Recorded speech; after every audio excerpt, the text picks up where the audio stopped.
नमस्कार बच्चों, मैं Kanhaiya Yadav CBS classes for social science में आपका स्वागत करता हूं। आज की वीडियो के अंतर्गत हम लोग कक्षा 10 के सामाजिक विज्ञान में भूगोल खंड के अंतर्गत 5वें लेसन की शुरुआत करेंगे, जो कि इस लेसन का यह पहला वीडियो होगा। जैसा कि इस लेसन का नाम है खनिज तथा ऊर्जा संसाधन, तो इस लेसन में हम खनिज तथा ऊर्जा के बारे में जानकारी प्राप्त करेंगे। तो आइए शुरू करते हैं। सबसे पहले हम लोग जानेंगे खनिज के बारे में। खनिज क्या है? देखिए, खनिज का महत्व क्या है, खनिज का प्रयोग क्या है, इसको बताने की जरूरत नहीं है। हम अपने दैनिक कार्यों में जिन भी वस्तुओं का प्रयोग करते हैं, उनमें से अधिकतर वस्तुएं किसी न किसी खनिज के संयोग से अवश्य बनी हुई होती हैं। साथ ही खनिजों का प्रयोग हम अपने भोजन के रूप में भी करते हैं, जिससे हमारे शरीर का विकास होता है। तो इन सब बातों को देख करके कहा जा सकता है कि खनिज हमारे लिए काफ़ी महत्वपूर्ण होते हैं। तो आइए सबसे पहले जाना जाए कि खनिज किसे कहते हैं या खनिज क्या है।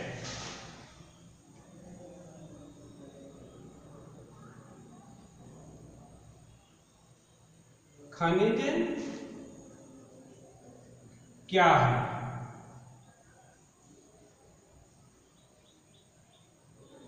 या आप कर सकते हैं खनिज किसे कहते हैं।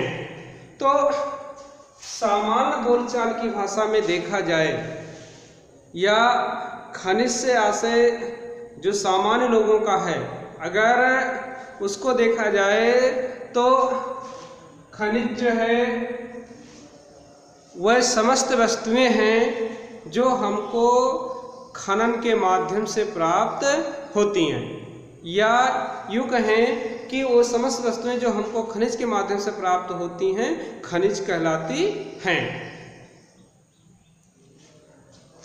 और अगर भूवैज्ञानिकों की दृष्टि से देखा जाए, भूवैज्ञानिक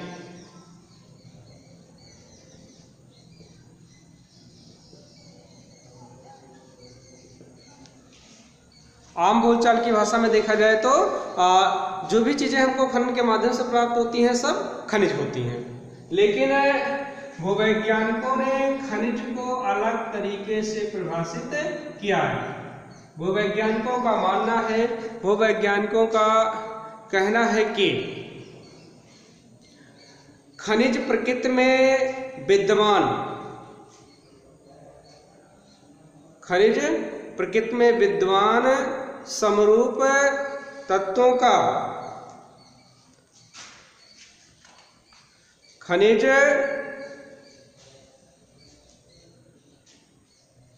प्रकृति में विद्यमान समरूप तत्व होते हैं या तत्व हैं, जिनके एक निश्चित आंतरिक संरचना होती है। फिर से देखिए, भूवैज्ञानिकों के अनुसार खनिज प्रकृति में मौजूद या विद्यमान समरूप तत्व होते हैं या तत्व हैं जिनके निश्चित आंतरिक संरचना तथा उनके निश्चित गुण होते हैं। खनिज विविध रूपों में पाए जाते हैं या उनकी अनेक विशेषताएं पाई जाती हैं, जैसे कि या अनेक विशेषताएं होती हैं, जैसे कि खनिज हीरा की भांति कठोर भी हो सकती हैं तथा चूने पत्थर की भांति या चूना पत्थर की भांति या चूना की भांति मुलायम भी हो सकती हैं। अब कि खनिजों में इतनी विविधता क्यों पाई जाती है, एक चीज आप लोग जान लें कि अब तक लगभग 2000 से अधिक खनिजों की पहचान की जा चुकी है।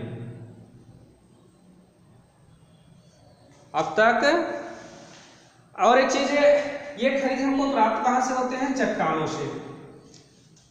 अच्छा, पहले हेडिंग हम लोग कर लेते हैं कि खनिजों में इतनी विविधता क्यों पाई जाती है। खनिजों में इतनी विविधता क्यों पाई जाती है? इतनी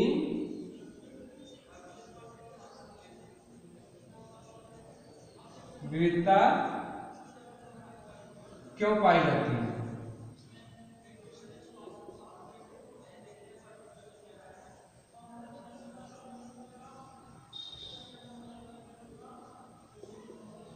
आइए इसको देखते हैं। इसको जानने के पहले खनिज हमको कहां से प्राप्त होते हैं? चट्टानों से। अब चट्टाने क्या है? चट्टाने जो है विभिन्न खनिजों के यौगिक हैं। चट्टाने जो है विभिन्न खनिजों के यौगिक हैं, यानी कि चट्टाने जो बनी हैं वो विभिन्न खनिजों के सहयोग से बनी हैं।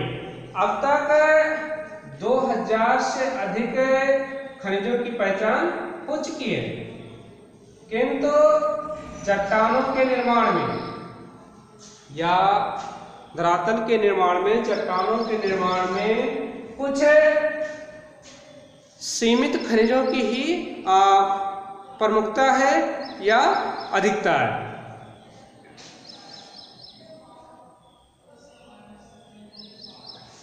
अब खनिजों में इतनी ज्यादा विविधता क्यों पाई जाती है या इतने ज्यादा प्रकार के खनिज क्यों पाए जाते हैं? तो खनिज जो है वह प्रकृति में मौजूद समरूप तत्व हैं, यानी कि खनिजों का निर्माण किससे हुआ है? तत्वों से हुआ है। अब तत्वों का निर्माण अलग अलग स्थानों पर अलग अलग प्रकार के तत्व पाए जाते हैं, और तत्वों के निर्माण में भी कुछ कारक जिम्मेदार होते हैं या अलग अलग स्थानों पर अलग अलग समय में अलग अलग भागों में अलग अलग प्रकार के तत्वों का निर्माण हुआ है। तो ऐसा क्यों हुआ? उसके भी कुछ कारक हैं, जैसे कि तापमान, दाब,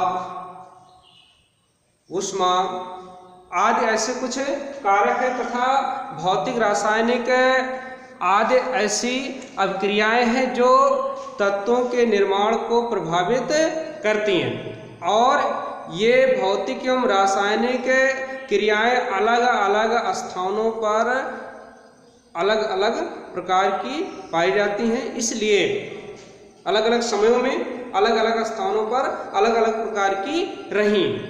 इसलिए खनिजों में इतनी ज्यादा विविधता देखने को मिलती है, क्योंकि खनिज क्या है? वो प्रकृति में मौजूद समरूप तत्व हैं, और तत्वों का निर्माण जो हुआ है वह पृथ्वी के अलग अलग स्थानों पर अलग अलग भागों में अलग अलग कालों में हुआ है, और जिस पर प्रभाव किसका रहा है या जो प्रभावित किससे हुई हैं? रासायनिक एवं भौतिक क्रियाओं से।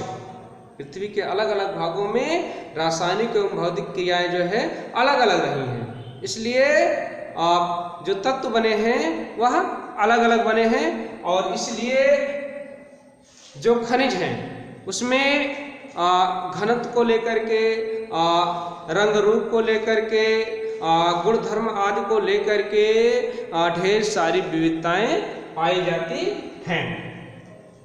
तो ये रहा इसका जवाब कि खनिजों में इतनी ज्यादा विविधताएं क्यों पाई जाती हैं। खनिज जो है प्रकृति में मौजूद समरूप तत्व हैं, और तत्वों का निर्माण जो हुआ है वह अलग अलग भागों में अलग अलग कालों में भौतिक एवं रासायनिक क्रियाओं से प्रभावित होते हुए।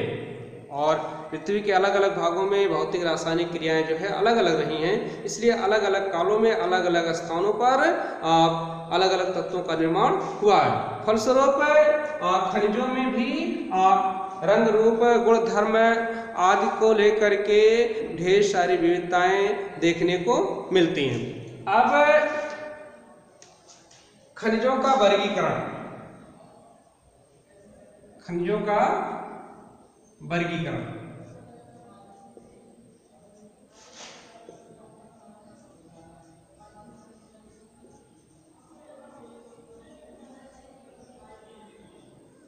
देखिए, अध्ययन की सुविधा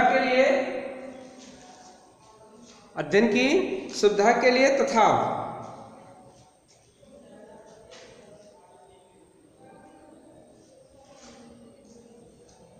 खनिजों का जो उपयोग है, अध्ययन की सुविधा के लिए खनिजों के सामान्य उपयोग तथा खनिजों के व्यापारिक उपयोग तथा सामान्य दृष्टिकोण से खनिजों के अध्ययन की सुविधा के लिए खनिजों का वर्गीकरण किया जाता है। किस आधार पर? एक तो खनिजों का जो उपयोग है, खनिजों का जो व्यापारिक उपयोग है, और एक जो सामान्य दृष्टिकोण है। इस आधार पे खनिजों को मुख्य रूप से 2 भागों में या 3 भागों में बांटा जा सकता है, जिसमें पहला धात्विक खनिज,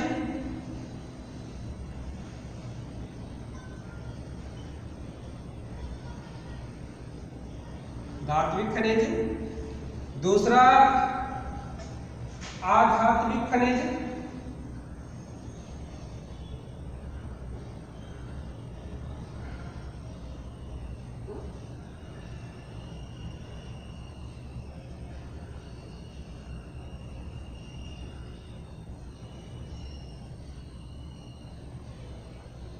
और तीसरा आपकी किताब के अनुसार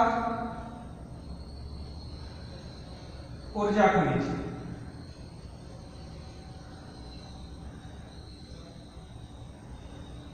हालांकि इन खनिजों को भी इसी खनिज श्रेणी के अंतर्गत रखा जा सकता है, लेकिन आपकी बुक में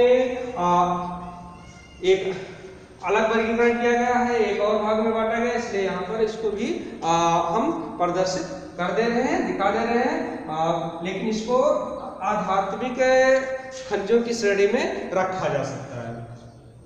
अब देखिए, धात्विक और आधात्मिक आप लोग पढ़ चुके हैं, धातु और अधातु पढ़ चुके हैं।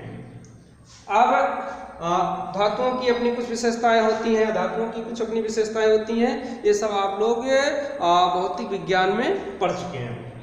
देखिए, अब धात्विक खनिजों को भी कई भागों में बांटा जा सकता है, जैसे कि पहला लौह धातुएं,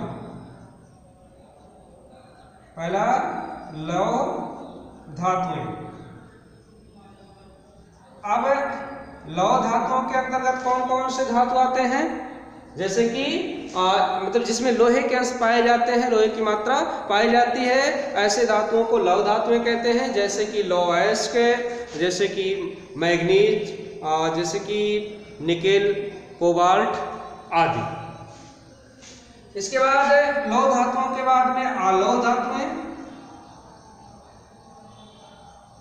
आलौह धातुओं में क्या क्या आएंगे? जिनमें लोहे के अंश नहीं पाए जाते हैं, जैसे कि तांबा, बॉक्साइट, कॉपर आदि। इसके बाद आलौह धातु के बाद में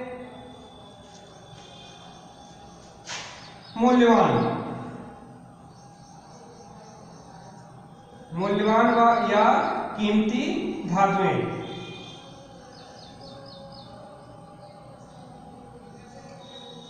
मूल्यवान या कीमती धातुएं। इस श्रेणी में कौन कौन सी धातुएं आती हैं? सोना, चांदी, प्लेटिनम आदि। अब आध्यात्मिक खनिजों के एग्जाम्पल को देख लेते हैं कि आध्यात्मिक खनिजों के अंतर्गत कौन कौन सी धातुएं आती हैं। जैसा कि आपको पता है कि आध्यात्मिक खनिजों के अंतर्गत वही खनिज आते हैं जो धातु नहीं होते, जिनमें धातु का गुण नहीं पाया जाता है। तो इसके अंतर्गत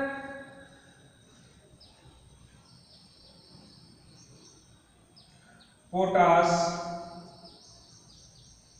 नमक, अभ्रक,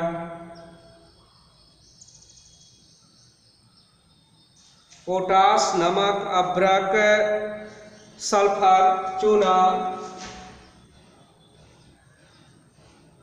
सल्फर, चूना, चूनास में आदि धातुएं आध्यात्मिक खनिजों के अंतर्गत रखी जाती हैं। अब ऊर्जा खनिज को देख लेते हैं। ऊर्जा खनिज के अंतर्गत जो खनिज आते हैं उसमें कोयला, पेट्रोलियम, प्राकृतिक गैस,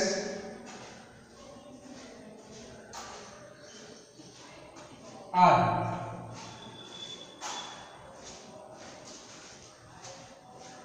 तो ये रहा खनिजों का वर्गीकरण। आज की वीडियो में बस इतना ही, मिलते हैं कल की वीडियो में।